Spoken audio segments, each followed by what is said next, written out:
गोल 2014 में आपका बहुत बहुत स्वागत है। मैं हूं गौरव अग्रवाल। तो पहले ही मुकाबले में मूलर के मैजिक ने जर्मनी को पुर्तगाल पर बड़ी जीत दिलाकर यह साबित कर दिया कि इस वर्ल्ड कप में जर्मनी का दावा कितना मजबूत है। मूलर की हैट्रिक, पेपे का हेडबट और फिर 4-0 से जर्मनी की जीत। इस रोमांचक मुकाबले के हर पहलू पर हम बात करेंगे और साथ ही यह भी जानेंगे कि नाइजीरिया ईरान के बीच मुकाबला कौन जीता और वर्ल्ड कप का सबसे तेज गोल किस टीम के नाम रहा और आज किन किन टीमों के बीच मुकाबला है। इन सब पर हम चर्चा करेंगे और स्टूडियो में हमारे साथ दो मेहमान मौजूद हैं, पूर्व फुटबॉलर अभिजॉय बसु और फुटबॉल एक्सपर्ट नीलांजन दत्ता। आप दोनों का बहुत बहुत स्वागत है। शुक्रिया। और खेल की और भी खबरें होंगी। शुरुआत करते हैं इस खास कार्यक्रम की हेडलाइंस के साथ।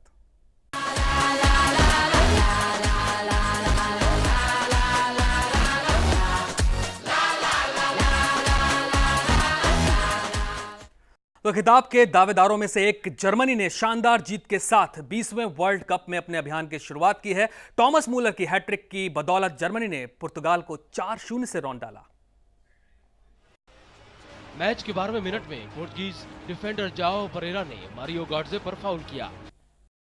तो जर्मनी ने अपने अभियान की शुरुआत बेहद शानदार तरीके से की है। पुर्तगाल जैसी मजबूत टीम को 4-0 से हराया है और इस मुकाबले के हीरो रहे टॉमस मूलर, जिन्होंने हैट्रिक लगाई है। 3 गोल उनके नाम रहे हैं। नीलांजन जी, बड़ा मुकाबला था, बड़ा मैच था, लेकिन पोर्चुगल की टीम कहीं दूर दूर तक नजर नहीं आई। एक तरफा मुकाबला कहा जा सकता है। यह माना जा सकता है कि जो रही गई कसर थी वो पेपे के हेडबट ने पूरी कर दी और जर्मनी ने इसका पूरा फायदा उठाया पूरे मुकाबले में। जी बिल्कुल। और इनफैक्ट पेपे का हेडबट से पहले 10 आदमी होने से पहले भी जर्मनी का जो डोमिनेशन था पूरी मैच में, सिंपल फुटबॉल, वेकेंट स्पेस में, गैप्स में खेल रहा था। फिलिप लाम एक unusual position central of the midfield के आसपास से ऑपरेट कर रहा था। और पोर्चुगल का बात देखिए तो क्रिस्टियानो रोनाल्डो पहली सही ढंग से फिट नहीं थे और दूसरी उसको पूरी गेम में इन्वॉल्व नहीं कर पाए। पोर्चुगल शफल कर रहा था विंग से सेंटर में, कभी बॉल भी मिल रहा था लेकिन सपोर्ट इन द सेंस कि बॉल दे रहे तो बॉल को वापस नहीं मिल रहा है। तो इस हिसाब से पूरी पोर्चुगल टीम जो रोनाल्डो के ऊपर थोड़ा ज्यादा डिपेंडेंट है, जर्मनी का वैरायटी बहुत ज्यादा है, उस हिसाब से जर्मन ने बाजी मार के निकल गए। बिल्कुल। लेकिन अब जो है जिस तरीके से रोनाल्डो की बात नीलांजन जी ने की, जब भी वो क्लब के लिए खेलते हैं तो बहुत ही शानदार तरीके से वो स्टार बन जाते हैं। रियल मैड्रिड से अगर बात करें अपनी क्लब टीम की, तो उन्होंने 47 मुकाबलों में 51 गोल दागे हैं और अगर पिछले 2 वर्ल्ड कप की बात करें तो उनके नाम सिर्फ 2 गोल हैं। और दूसरी तरफ टॉमस मूलर हैं जो बायर्न म्यूनिख से बहुत स्टार खिलाड़ी हैं और अगर वर्ल्ड कप की बात करें तो पिछले वर्ल्ड कप में उन्होंने गोल्डन बूट अवार्ड जीता था 5 गोल करके और इस बार भी हैट्रिक लगाई है। तो इतना बड़ा अंतर कैसे आ जाता है?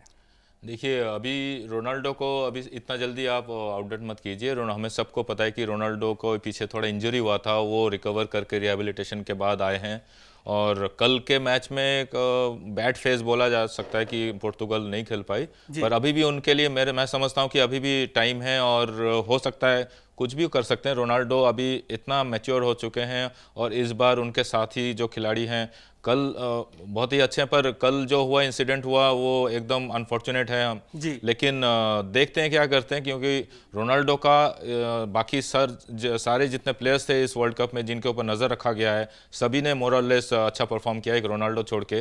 तो देखते हैं, आने वाला भी बहुत टाइम बाकी है तो, लेकिन अब आगे सारे मैचेस इनको जीतना पड़ेगा तभी नेक्स्ट राउंड जाने के लिए। बिल्कुल। तो होपफुली कि वो ठीक खेलेंगे। बिल्कुल। तो इस जीत के, इस हार के बाद भी अभी जो है को कम से कम पुर्तगाल टीम से अभी आशाएं बाकी हैं। लेकिन नीलांजन, जिस तरीके से पेपे को रेड कार्ड मिला, अगले मुकाबले में वो नहीं होंगे, उसके अलावा उनका एक खिलाड़ी भी इंजर्ड हो गया था, तो अगला मुकाबला यूएसए से है। काफी टफ कंपटीशन हो सकता है। जी बिल्कुल। और यूएसए को आप ऐसे डिसमिस नहीं कर सकते, खास करके घाना के साथ 2-1 जीते, बहुत डिसिप्लिन टीम है। पेपे के बात करें, ये इनडिसिप्लिन हमेशा पेपे के साथ रहा है। अब रियल मैड्रिड के लिए भी जब खेलता है बहुत सारे क्रूशियल मैचेस में वो रेड कार्डेड हुए। कल आप इंसिडेंट देखिए, आपका उस इंसिडेंट में हेडबट करने का कोई जरूरत नहीं था। आप थॉमस मूलर के साथ आप जब गए हो, यू आर लकी कि आपको फाउल नहीं दिया गया है। लेकिन पॉल बेंटो तो ये कहते हैं कि ये जो रेफरी हैं वो बायस थे क्योंकि इस पर रेड कार्ड कम से कम नहीं मिलना चाहिए। देखिए, एक बात है पेपे जाके ऑफ द बॉल रिटेलिएट क्यों कर रहा है, सबसे बड़ी चीज। पॉल बेंटो या कोई भी टीम का कोच जो प्लेयर हेडबटिंग कर रहे हैं इसके ऊपर कोई आवाज नहीं उठाएगा। आपका यूएल लाकी लास्ट मैन ऑफ डिफेंस में आप ऐसे करके मूलर को धक्का दिए, मेरे हिसाब से वो येलो कार्ड था। मैं रेफरी नहीं हूं। आपने मूलर ने कुछ रिटेलिएट नहीं किया, आप जाके मूलर पर है, आप जाके हेडबट करने का कोशिश कर रहे हो। किए भी हो, आप क्यों कर रहे हो? आपका टीम 2-0 से पीछे पड़े है, आपका टीम पूरी क्रिस्टियानो रोनाल्डो, आप और नानी, इन तीनों ही हम लोग का मींस पोर्चुगल का सबसे स्टार प्लेयर्स है। आप एक स्टेलर मैन इन डिफेंस हो, आप जाके इंडिसिप्लिन दिखा रहे हो, टीम को लेट डाउन किए, 10 आदमी ऐसे ही डोमिनेट नहीं कर रहे थे, उसके बाद तो और भी खाता तो मोमेंट को हिटअप कर रहे थे, यही टर्निंग पॉइंट था मैच का। हाँ, ये जो इनका रेड कार्ड है नो डाउट बहुत बड़ा टर्निंग पॉइंट है। अगर वो सारे होते हैं टीम में तो हो सकता है कुछ हो सकता था। और दूसरे तरफ जर्मनी के कोच के पास बहुत ऑप्शंस है, उनके एक तो प्लेयर नहीं रहेंगे, उनका जो चेंजेस उतरे हैं देखे और कोई फर्क नहीं नजर आया, क्योंकि चेंजेस इतने अच्छे हैं उनके पास। पोडोल्स्की है और ये उनका क्लोज है, सब श्वाइनस्टाइगर तो खेला ही नहीं। ये लोग होते तो कोई मतलब उनके पास कोई ऑप्शन नहीं है, तो एनी डे वो किसी भी टीम को हरा सकते हैं। बिल्कुल, तो शानदार परफॉर्मेंस रही जर्मनी की। एक बार फिर से 3 बार की वर्ल्ड चैंपियन है। पिछला वर्ल्ड कप उन्होंने 1990 में जीता था, लेकिन कल का जो अभियान की उन्होंने शुरुआत की है बेहद शानदार तरीके से की है। 4-0 से पुर्तगाल को हराया है। लेकिन पुर्तगाल के खिलाफ जर्मनी की जीत में विंगर टॉमस मुलर की अहम भूमिका रही। मुलर ने शानदार खेल दिखाया और हैट्रिक बनाई। यह मुलर के अंतर्राष्ट्रीय करियर की पहली हैट्रिक है। मुलर ने पिछले वर्ल्ड कप में 5 गोल का गोल्डन बूट अवार्ड जीता। Crucial moment of the game, you feel this. Germany get another one, and they do. Terrible, terrible defending. And Thomas Muller has his second of this World Cup. They'll come again with Schürrle. The goalkeeper saves the initial effort. Germany have got 4. लेकिन इस match में turning point रहा पुर्तगाल के खिलाड़ी पेपे का German striker Thomas मुलर को headbutt मारना, जिसके चलते उन्हें रेड कार्ड मिला और जर्मनी को पेनल्टी किक दिया गया और यहीं से जर्मनी मुकाबले पर हावी होती चली गई। तो ये जो मोमेंट था और 10 खिलाड़ियों के साथ जो पूरा 1 घंटा खेली है पुर्तगाल की टीम, ये भारी पड़ गया। हाँ, एकदम बहुत फर्क पड़। जर्मनी जैसे टीम के साथ 10 प्लेयर होना मतलब आप मतलब कुछ भी कहीं के नहीं रहते ऐसे टीम। और जर्मनी एक ऐसा टीम है जो इस वर्ल्ड कप में उनका जो एवरेज हाइट है सबसे टॉलेस्ट है सारी टीमों में। उनका ग्राउंड कवरिंग बहुत ज़्यादा है, बहुत जल्दी ग्राउंड कवर करते हैं। किसी भी टीम पे बहुत जल्दी हावी होना, बहुत जल्दी काउंटर में जाना और या बहुत जल्दी डिफेंस में आना, वो बाकी टीमों से उनका ज़्यादा होता है, जल्दी होगा।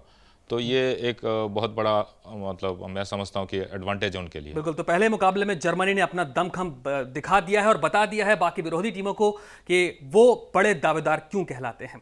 और कल हुए मुकाबले में सबसे बेहतरीन गोल कौन सा रहा, ये आपको दिखाते हैं। अमेरिका के खिलाफ घाना के एंड्रे एवियो ने शानदार गोल किया। हालांकि घाना की टीम 1-2 से हार गई, लेकिन दिन का बेस्ट गोल इसी टीम के एक खिलाड़ी ने किया।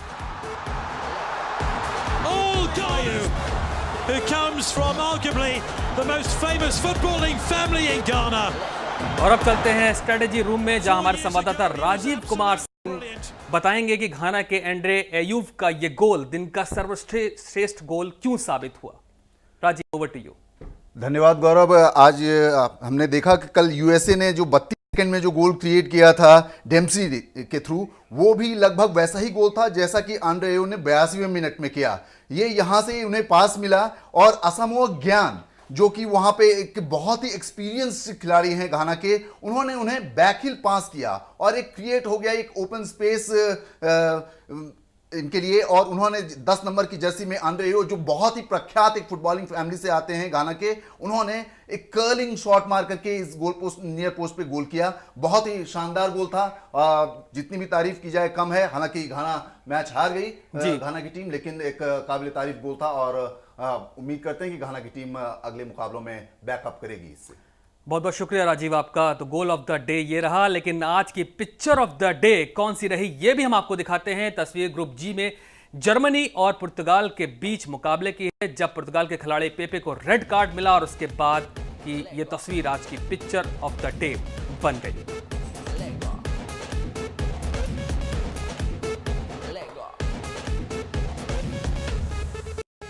और ग्रुप जी के मुकाबलों के अलावा कल ग्रुप एफ का भी दूसरा मैच खेला गया, जिसमें अफ्रीकी टीम नाइजीरिया की टक्कर ईरान से थी। मुकाबला ड्रॉ रहा। दोनों ही टीमें इस मैच में कोई गोल नहीं कर सकी। ब्राजील फीफा विश्व कप 2014 में यह पहला मैच ऐसा रहा जिसमें कोई नतीजा नहीं निकल सका। नतीजतन दोनों टीमों को 1-1 अंक से ही संतोष करना पड़ा। और उधर जी के दूसरे मुकाबले में अमेरिका ने अफ्रीकी टीम घाना को 2-1 से हरा दिया। दोनों टीमों के बीच कड़े मुकाबले की उम्मीद थी, लेकिन अमेरिका को मैच के महज 30 सेकंड में ही क्लिंट डेम्सी ने 1-0 से आगे कर दिया। वर्ल्ड कप इतिहास में ये 5वां सबसे तेज गोल है और इसके बाद घाना ने भी अमेरिका को कड़ी टक्कर दी और मैच के 82वें मिनट में एंड्रे एयूब ने घाना को बराबरी पर ला दिया, लेकिन 4 मिनट बाद ही अमेरिका के जॉन ब्रूक्स ने अपनी टीम के लिए विजयी गोल दाग दिया और अमेरिका और घाना के बीच ग्रुप जी के अहम मुकाबले में पहला गोल ऐतिहासिक रहा। अमेरिका के क्लिंट डेम्पसी ने मैच के महज 30 सेकंड में ही गोल दाग दिया, लिहाजा ये गोल वर्ल्ड कप इतिहास का 5वां सबसे कम समय में किया गया गोल साबित हुआ। आपको बता दें कि वर्ल्ड कप इतिहास में सबसे तेज महज 11 सेकंड में किया गया गोल तुर्की के हकन सुकुर के नाम है, जो उन्होंने 2002 वर्ल्ड कप में सह मेजबान कोरिया के खिलाफ किया था। तो घाना की हार हुई है, यूएसए ने घाना को 2-1 से हरा दिया। अभी जो है घाना ने पिछले 2 वर्ल्ड कप की अगर बात करें तो दोनों वर्ल्ड कप में यूएसए को हराया था और पिछले वर्ल्ड कप की बात करें तो डिसाइडिंग मैच में यूएसए को बाहर हरा करके बाहर कर दिया था। तो ये बदला लिया है उस हार का। हाँ ज़रूर, ये बदला तो लिया है, पर यूएसए जैसे खेली है, मैं बहुत ही अच्छा खेले। यूरियन क्लिंसमैन जो जर्मनी के उनके वर्ल्ड कप विनर भी हैं, इनके अंडर खेल रहे हैं, तो ये इनसे एक्सपेक्ट किया ही जा सकता है, बहुत ही अच्छा खेल रहे हैं। लेकिन मैं शुरू से कह रहा हूँ घाना मेरे लिए एक one of the dark horses है, कई अपसेट भी कर सकती कल है। का स्टैट्स आप देखेंगे, घाना ने ज्यादा चांसेस क्रिएट किया, 21 उन्होंने अटेम्प्ट्स किए गोल्स पे यूएसए के 8 अटेम्प्ट के खिलाफ, लेकिन उनको एक काम करना, फिनिशिंग में ज्यादा थोड़ा सा ध्यान देना पड़ेगा, क्योंकि 21 अटेम्प्ट जो गोल पे कर रहे हैं। बिल्कुल अगली टक्कर काफी मुश्किल है, जर्मनी से उनकी टक्कर है अगली। लेकिन हर रोज हम आपसे वर्ल्ड कप से जुड़ा एक दिलचस्प सवाल भी पूछते हैं और इसी कड़ी में हमारा आज का सवाल है कि सबसे लंबे वक्त तक डिफेंडिंग वर्ल्ड चैंपियन रहने का रिकॉर्ड किस टीम के नाम है? जवाब ब्रेक के उस पार।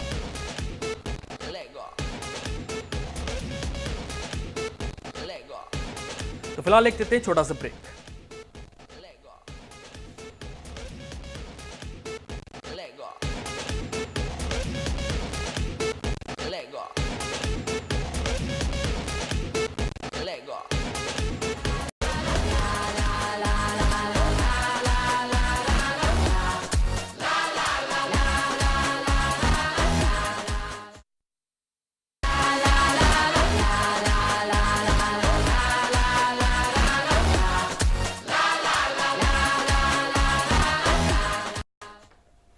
ब्रेक के बाद आपका फिर स्वागत है। ग्रुप ए में मेजबान ब्राजील की टीम मैक्सिको के सामने होगी। दोनों ही टीमों ने अपने पहले ग्रुप मैच में जीत दर्ज की थी, ऐसे में आज का मैच जीतकर वो दूसरे दौर के लिए जगह पक्की करने की पूरी कोशिश करेंगे।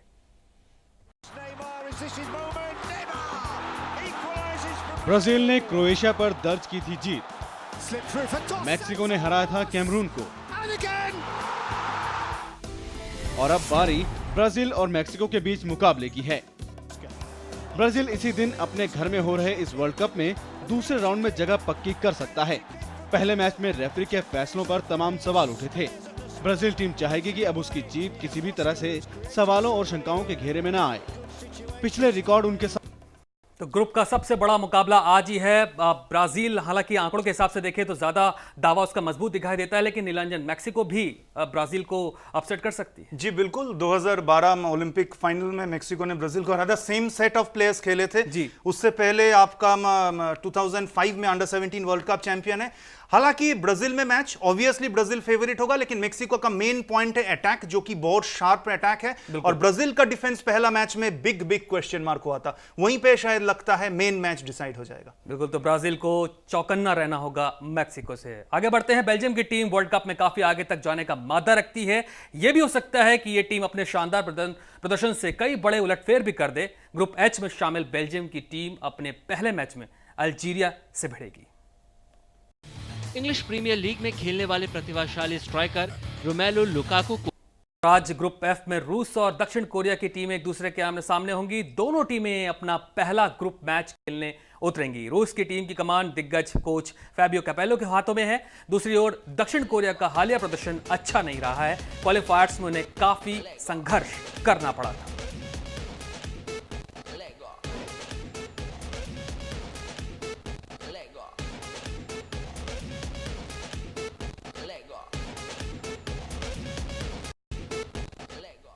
तो अंक तालिका क्या कहती है ये भी देख लेते हैं। कौन सी टीम कौन से पायदान पर खड़ी है। ब्राजील ग्रुप ए में अगर तस्वीर देखें तो Brazil, Mexico, Cameroon, Croatia. Brazil ने अपना मुकाबला जीता है, क्रोएशिया को हार मिली है। लेकिन ग्रुप बी की बात करें तो नीदरलैंड्स ने 3 अंक हासिल किए हैं और चिली ने भी।